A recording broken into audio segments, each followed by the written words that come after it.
Bonjour, chers amis, chères toutes, chers tous.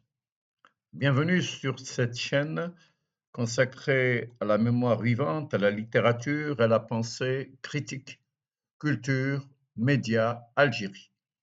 Aujourd'hui, je vous propose un voyage au cœur d'un paradoxe fascinant. L'éternité des thèmes, des œuvres littéraires face à l'éphémère destin des prix. Nous allons interroger ensemble la valeur réelle des distinctions littéraires et artistiques, leur subjectivité, leur usage idéologique et leur fragilité face à la puissance intemporelle des œuvres. De Sartre à Mahfouz, de Soyinka à Gabriel Garcia Marquez, de Vallès à Céline, nous verrons que ce qui demeure, ce n'est pas le prix, mais la littérature elle-même. La bonne littérature, je mets bonne entre guillemets, celle qui traverse les siècles et continue de nous éclairer. Nous ne pouvons pas ne pas parler de la postérité d'œuvres comme celle d'Euripide, d'Échille ou de Sophocle, de Ménandre, d'Aristophane, d'Apulée, de Cervantes. Je fais partie de ceux qui considèrent que les prix, quels qu'ils soient, restent prisonniers d'une profonde subjectivité. Cela ne m'empêche pas de respecter les institutions qui les décernent et les lauréats qui les reçoivent. Mais il est frappant de constater combien ces distinctions, loin d'être neutres, sont traversées par des logiques idéologiques et commerciales. On se souvient de polémiques où certains journalistes ou écrivains ont attaqué le Nobel, le qualifiant de création sioniste, entre guillemets, ou encore de critiques visant le Nobel de la paix sans jamais interroger les véritables émetteurs de ces distinctions. Les slogans sont légion. Il n'y a pas plus facile d'émettre des slogans, d'émettre donc des critiques sans chercher à comprendre tel ou tel phénomène.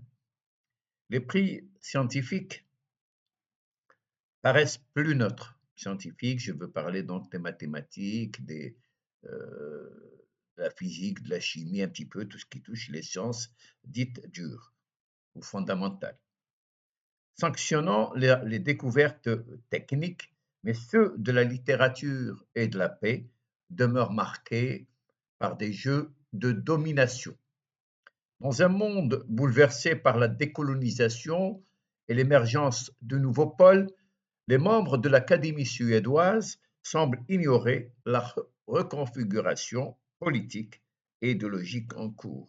Nourris d'un appareil conceptuel entre guillemets occidental, ils reproduisent les mêmes schémas, prisonniers d'une logique de domination.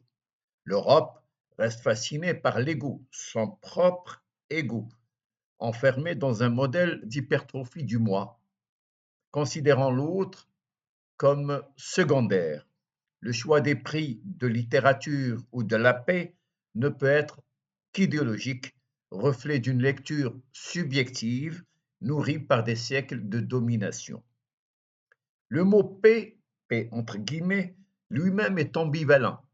Souvent, il exprime une paix occidentale, la Pax Americana, par exemple, paradoxalement synonyme de guerre, comme l'a montré le refus du Vietnamien Le Duc Tho en 1973. Le prix décerné à Rabin Arafat illustre cette logique eurocentrée. Oslo devait signer une fermeture, non une ouverture. Certains s'attaquent à Najib Mahfouz ou Olivier Soyinka, les traitant de traîtres, traîtres entre guillemets. C'est facile de traiter les autres de traîtres. n'en demeure pas moins que nous lisons tous, et je les lis avec plaisir.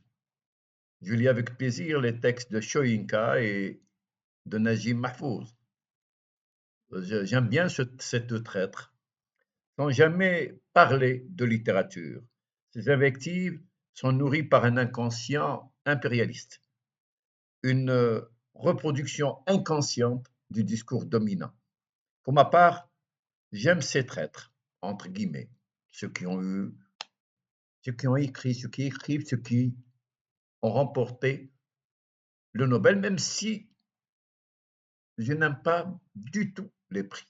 Ça ne m'intéresse pas du tout. Mais il se trouve que j'aime beaucoup d'écrivains qui ont remporté le Nobel.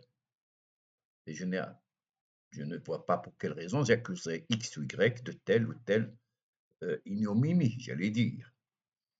Donc, j'aime beaucoup Gide, Garcia Marquez, Carpentier, Tagore, Pirandello, Faulkner, Morrison, Beckett, Hemingway. Quel traître, quel beau traître! Je les lis avec un plaisir extraordinaire. Ce n'est pas le Nobel que je juge, mais son faible pouvoir de représentation de la littérature, et surtout son usage comme levier commercial. Trop souvent, la dimension esthétique est reléguée au second plan au profit d'un discours idéologique. Sartre refusa le Nobel en 1964, fidèle à son refus des distinctions officielles.